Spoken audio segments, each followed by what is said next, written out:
Hello everyone, hope you all are very well. Welcome to my new video. So this video I will make on some topics, some questions. Some my viewers they ask me questions regarding the work visas, everything. तो पूरी video में मैं questions हैं वो बहुत सारे उनके replies दूंगा जो मेरे को कमेंट्स आ रखे हैं और बहुत सारे इंडिया से फ्रेंड्स हैं वो मेरे से पूछ रहे थे। तो बने रहिए वीडियो को लास्ट तक। मैं सभी क्वेश्चंस जो आपके हैं साइप्रस के रिगार्डिंग उनके सभी के आंसर दूंगा। अभी फर्स्ट क्वेश्चन है कि साइप्रस का जो वर्क वीजा का जो प्रोसेस है वो क्या है। तो साइप्रस का वर्क वीजा का जो प्रोसेस है मैंने लास्ट वीडियोस में बता ही रखा है। तो वर्क वीजा का आप किसी भी ट्रेवल एजेंट किसी भी एजेंट से अब आप मिलोगे, वीजा के बारे में पूछोगे साइप्रस में क्या है कैसे है, कौन कौन सी जॉब्स अवेलेबल हैं, आपको एजेंट्स आपको सारी डिटेल्स दे देंगे। एजेंट कैसे सिलेक्ट करना है मैंने आपको वो भी बताया है कि आप 3-4 एजेंट से मिलो, सबसे मिलो और कौन कौन सा कैसे कैसे आपको कोई क्या इन्फॉर्मेशन दे रहा है उसको आप समराइज करो, इंटरनेट पे चेक करो, उसके बाद जाके उस एजेंट्स के पास जाओ, वीजा के लिए अप्लाई कर सकते हैं आप। जो आपको एजेंट है वो पूरी डिटेल दे देगा। और नेक्स्ट क्वेश्चन था, बहुत सारे क्वेश्चन पूछ रहे थे कि टोटल कितना टाइम लगता है साइप्रस में वीजा आने के लिए। तो स्टार्टिंग से एंड तक कितना टाइम लगता है, जो एक सर्टेन टाइम है, जो एक मिनिमम और मैक्सिमम जो टाइम है वो अराउंड 3 to 4 मंथ का रहता है। और ये डिपेंड करता है कंपनीज टू कंपनी, सीजन पे भी डिपेंड करता है। जैसे कि अभी मैंने बता रखा है आपको कि यहाँ पे विंटर सीजन में बहुत सारी इंडस्ट्रीज हैं वो क्लोज रहती है, जैसे होटल इंडस्ट्री क्लोज रहती है, सुपरमार्केट्स क्लोज रहती हैं। कुछ एरिया में जैसे ओपन रहती हैं। जैसे मैं आयानापा रहता हूँ तो आयानापा में most of the cities close now. जैसे लिमासोल हो गया ये तो 12 मंथ्स ओपन रहती हैं। तो 3 to 4 मंथ का रहता है टाइम। नेक्स्ट क्वेश्चन था कि कौन सी जो जॉब है वो बेटर है साइप्रस में और कौन सी फील्ड में आना चाहिए, किसके चांसेस ज्यादा हैं। तो जैसा मैं आपको बता दूं कि साइप्रस एक टूरिस्ट कंट्री है। यहाँ की जो साइप्रस कंट्री है इसकी पॉपुलेशन इतनी ज्यादा नहीं है, लेकिन यहाँ पे टूरिस्ट बहुत ज्यादा आते हैं। तो टूरिस्ट कंट्री है तो यह सी बात है, हॉस्पिटैलिटी इंडस्ट्री में बहुत ज्यादा स्कोप है। जैसे कि मैं होटल इंडस्ट्री में हूँ तो होटल में ही काम करता हूँ मैं, तो होटल इंडस्ट्री का बहुत ज्यादा स्कोप है यहाँ पे। धीरे धीरे ये ग्रो कर रहा है और भी ज्यादा।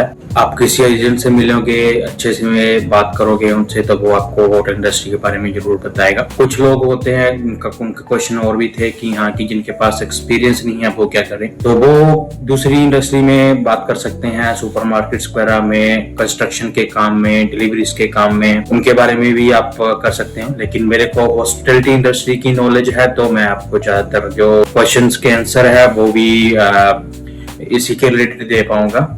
कुछ को क्वेश्चन ये था कि अप्लाई करते टाइम क्या क्या डॉक्यूमेंट्स चाहिए और पेमेंट कैसे करनी होती है, ये सारा कुछ। तो बेसिकली आपके पास जो फर्स्ट इंफॉर्मेशन होनी चाहिए, आपका सीवी होना चाहिए, सीवी हो और पासपोर्ट और आपके पास आपकी क्वालिफिकेशन और आपके पास जितना भी एक्सपीरियंस है उसके सर्टिफिकेट, वो आपने सारा कुछ एक पीडीएफ में बना के अपने एजेंट को भेजना होता है। आपका एजेंट आगे जिस भी कंपनी में वो बात करेगा वो उनको भेजेगा, उनकी तरफ से फिर इंटरव्यू होगा। इंटरव्यू के बाद सारा प्रोसेस रहता है, आपको ऑफर लेटर वगैरह भेजेंगे आपको। उसके बाद की पेमेंट कैसे करनी है, जब भी आप कहीं के भी लिए भी, जरूरी नहीं है सिर्फ साइप्रस के लिए, किसी भी कंट्री के लिए जब आप किसी भी एजेंट को पेमेंट कर रहे हैं तो आपको हमेशा ही ऑनलाइन पेमेंट करनी चाहिए, बैंक ट्रांसफर होनी चाहिए, या आप कोई भी गूगल पे कर लो, बैंक ट्रांसफर कर लो, जो भी है, ताकि आपके पास कल को एक प्रूफ रहे कि हाँ कि आपने इस बंदे को इतने पैसे दे रखे हैं। व्यूअर्स पूछ रहे थे कि कितनी पेमेंट पहले देनी चाहिए और कितनी पेमेंट जो है आपको बाद में देनी है। तो ये भी डिपेंड करता है अलग अलग एजेंट्स के ऊपर। तो ज्यादातर जो एजेंट्स हैं वो कुछ टोकन अमाउंट होते हैं वो पहले रखवा लेते हैं, जैसे कि 50,000 हो गया और 1 लाख हो गया। क्योंकि बहुत सारे इंडिया में ऐसे भी हैं कि लड़के लड़कियां जो वीजा का जो प्रोसेस है उसको शुरू कर देते हैं, बाद में आके उसको जब एम्बेसी में इंटरव्यू वगैरह हो जाता है, कंपनी में एम्बेसी में फाइल वगैरह चली जाती है, फिर वो अपना माइंड चेंज कर देते हैं कि नहीं हमने नहीं आना है, ऐसे ऐसे एजेंट्स को भी कई बार परेशान करते हैं। तो इसलिए वो कुछ अमाउंट है वो आपको पहले रखवा लेते हैं, 50,000 और 1 lakh depend to travel agent. उसके बाद बाकी पेमेंट वो आपसे एजेंट तभी मांगेगा जब आपका वीजा और कंपनी की तरफ से पूरा कंफर्म हो जाता है। बाकी पेमेंट वो तब मांगता है और टिकट भी आ जाती है। तो बाकी जो जितनी भी पेमेंट है आपने वो लास्ट में जाके करनी है, और वो भी मेक श्योर कि आपकी ऑनलाइन ही हो। जो नेक्स्ट क्वेश्चन था वो ये था कि जब हम साइप्रस में आते हैं तो वहाँ पे क्या क्या फैसिलिटीज हैं कि आप अपने एजेंट से कंफर्म कर सकते हैं कौन सी कंपनी में वो अप्लाई कर रहे हैं। डिपेंड करता है कंपनी टू कंपनी। जैसे होटल इंडस्ट्री है, होटल इंडस्ट्री में जैसे हमें अकोमोडेशन वगैरह मिली हुई है, फूड है, हमारा सारा कुछ जो हेल्थ इंश्योरेंस वगैरह है वो कंपनी की तरफ से है।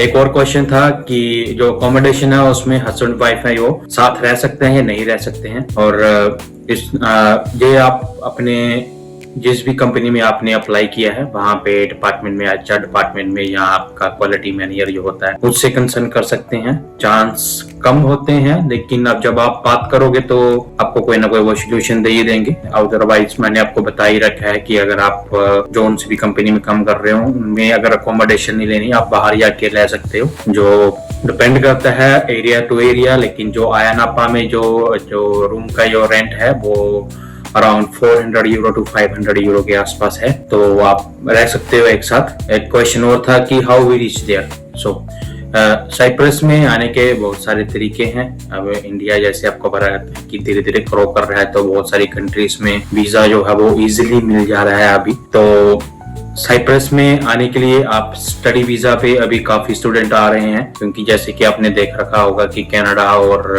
अमेरिका और बहुत सारी बड़ी बड़ी कंट्रीज में पहले इंडिया से, पंजाब से स्टूडेंट्स जाते थे, लेकिन वहां पे अभी वीजास एक्सेप्ट नहीं हो रहे हैं इतने। तो साइप्रस में अभी बहुत सारे स्टूडेंट आ रहे हैं। आप एज अ स्टूडेंट भी आ सकते हैं यहाँ पे, और एज आप वर्क वीजा भी अप्लाई कर सकते हैं। तो ऐसी वीजा के रिगार्डिंग मैं आपको ये भी बात बताता हूँ, क्योंकि बहुत सारी कंट्रीज में जैसे ओपन वर्क वीजा होता है, साइप्रस में आने के लिए आपको जो ओपन वर्क वीजा नहीं है, आपको एक कंपनी के थ्रू ही आना पड़ेगा। ऐसा नहीं है आप की वर्क वीजा आपने अप्लाई किया, यहाँ पे आया और यहाँ पे आके काम सर्च कर रहे हो, यहाँ पे ऐसा नहीं है। आपको कंपनी के थ्रू, आपके कोई भी कंपनी है जिस भी कंपनी में आप अप्लाई कर रहे हो वो कंपनी आपके बिहाफ पे एम्बेसी में वीजा अप्लाई करती है। उसके बाद वीजा की रिक्वेस्ट रहती है तो वो आपको ऐसा करके बुलाते हैं। ऐसा नहीं है कि आप ओपन वर्क वीजा जहाँ पे आप काम ढूंढ सकते हैं। होप आपके बहुत सारे डाउट्स हैं वो इस वीडियो में क्लियर हुए होंगे। आपके पास अगर और क्वेश्चंस हैं तो आप कमेंट कर सकते हैं। मैं कमेंट्स को रीड करूंगा, उनको जितने भी हो सकते हैं उनके आंसर्स है तो देने की कोशिश करूंगा। और अगर मेरे को ज्यादा अगर लगे कि हाँ कि क्वेश्चन है वो इम्पोर्टेंट है तो मैं उस पे ऊपर वीडियो जरूर बनाऊंगा। तो please comment below and please subscribe my channel and like the videos so that I can make more videos for you.